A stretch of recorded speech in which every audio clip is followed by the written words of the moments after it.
Se nos ha hablado mucho estas últimas décadas sobre calentamiento global o cambio climático, pero ¿realmente se está calentando el mundo por la acción humana? ¿Es el CO2 responsable del aumento de la temperatura de la Tierra? ¿Puede ser el calentamiento global un auténtico peligro para la vida? Nuestra posición es clara.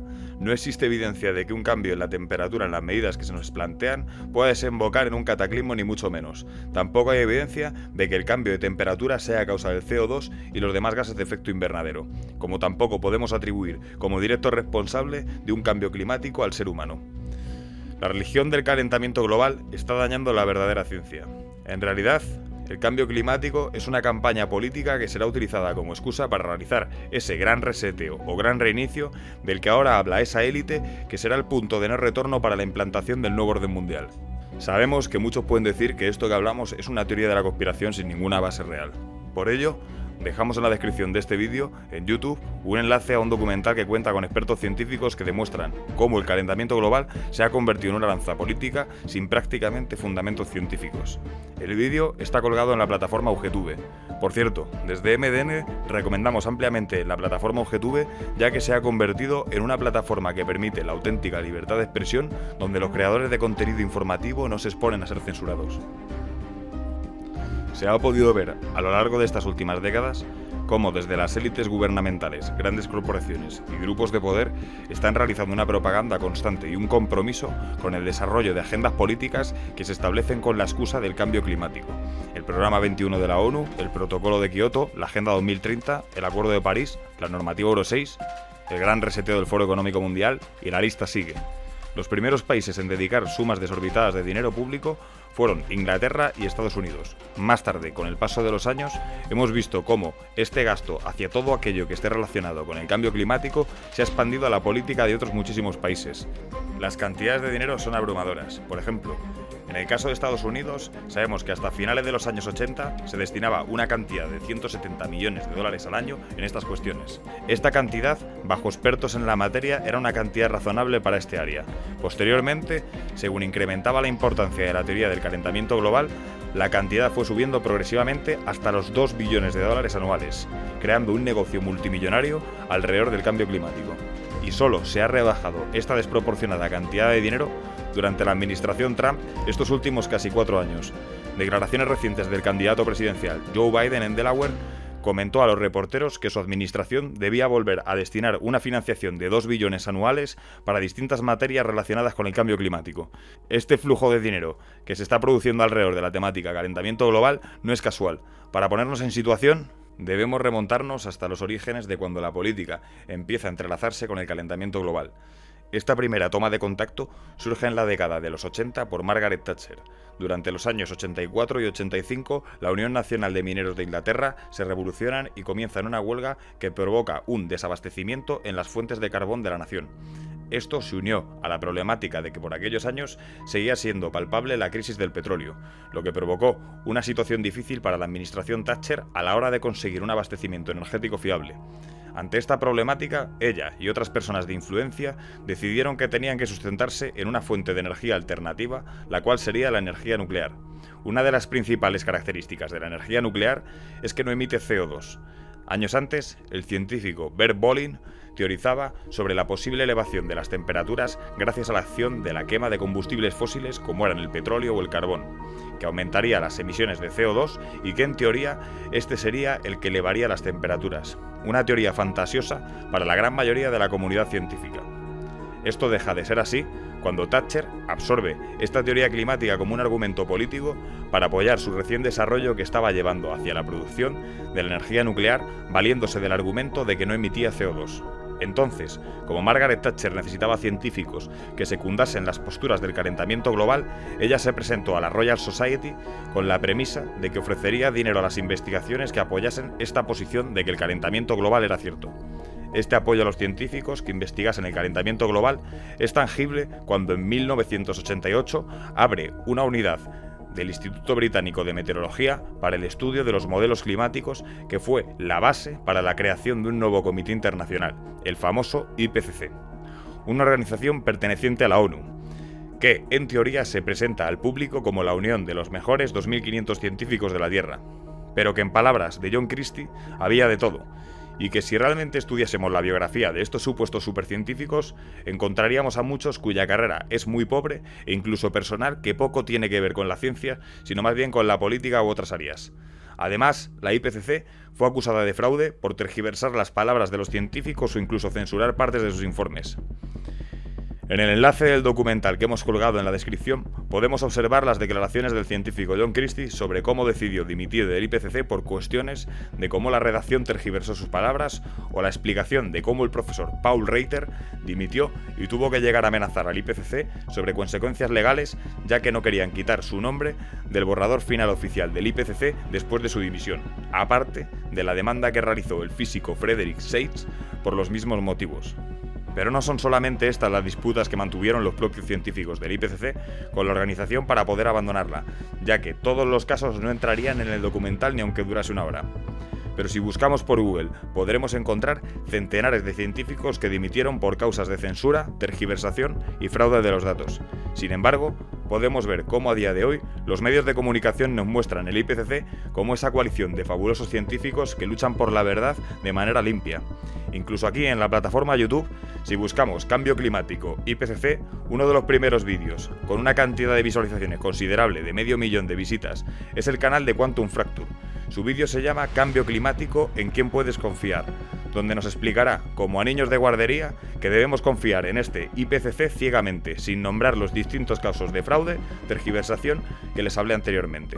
Pero volviendo al tema, debido a toda esta importancia que se le dio al calentamiento global desde Thatcher y las distintas personalidades que colaboraban con ella, múltiples agentes políticos se subieron al carro después de Thatcher y su equipo.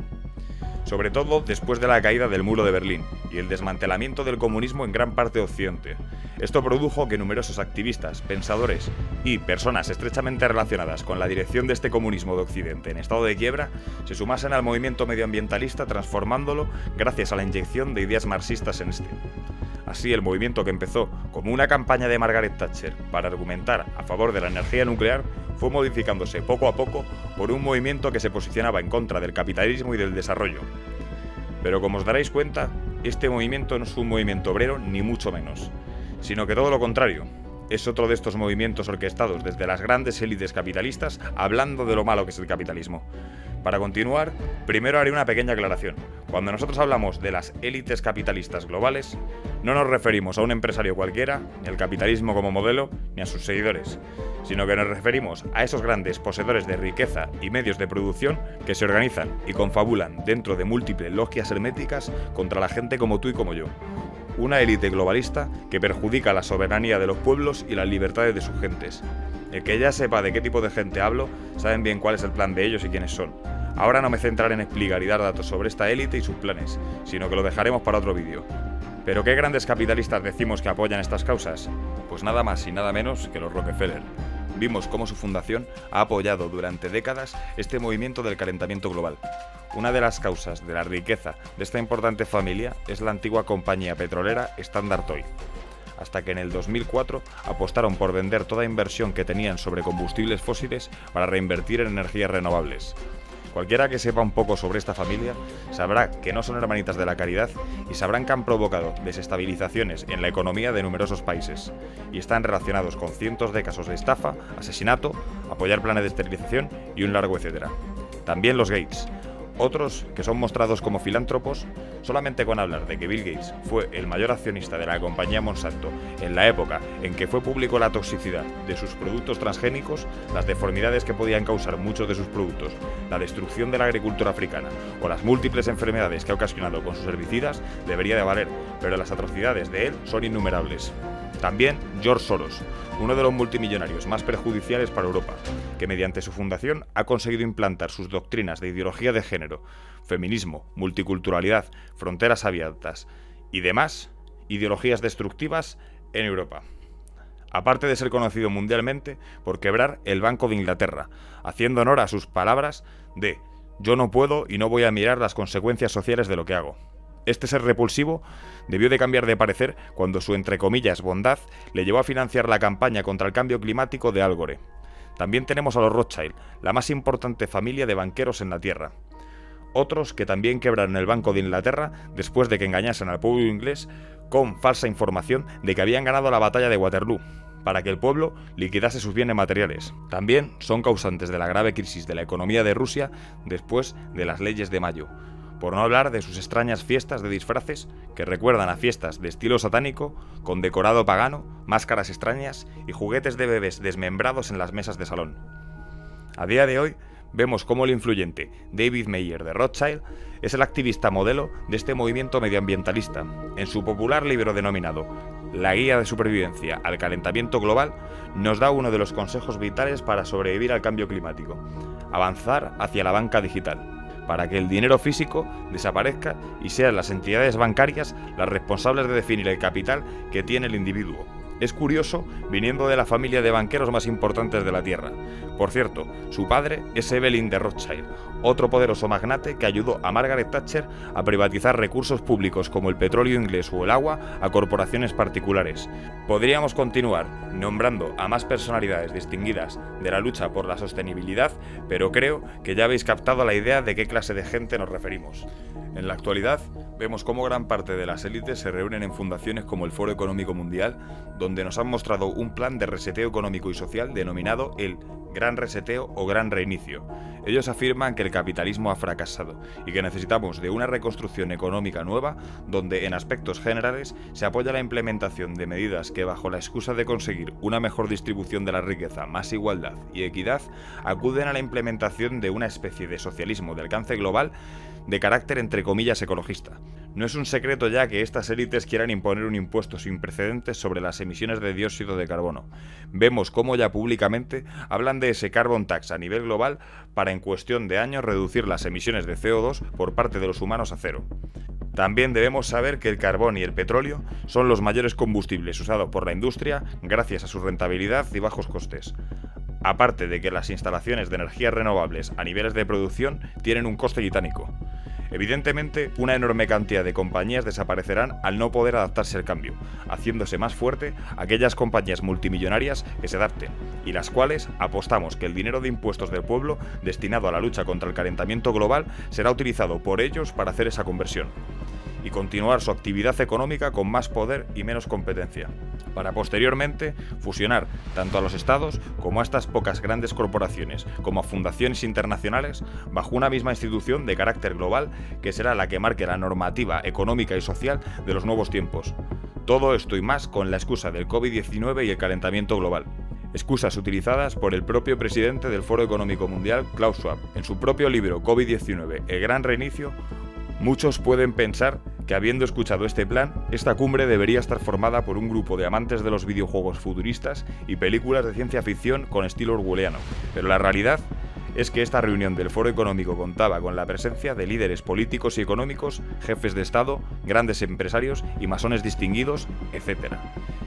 Entre los que se encontraban Kristalina Georgieva, directora gerente del Fondo Monetario Internacional, Christine Lagarde, presidenta del Banco Central Europeo, Pedro Sánchez, presidente del Gobierno de España, Angela Merkel, canciller federal de Alemania, Filippo Grandi, alto comisionado de Naciones Unidas para Refugiados, y un largo etcétera de personas influyentes en el mundo, donde una de las pocas voces disidentes en contra de esta religión del calentamiento global fue Donald Trump, que alertó en contra de estas personas que bajo consignas climáticas catastrofistas quieren aplicar este gran reinicio del que hablamos.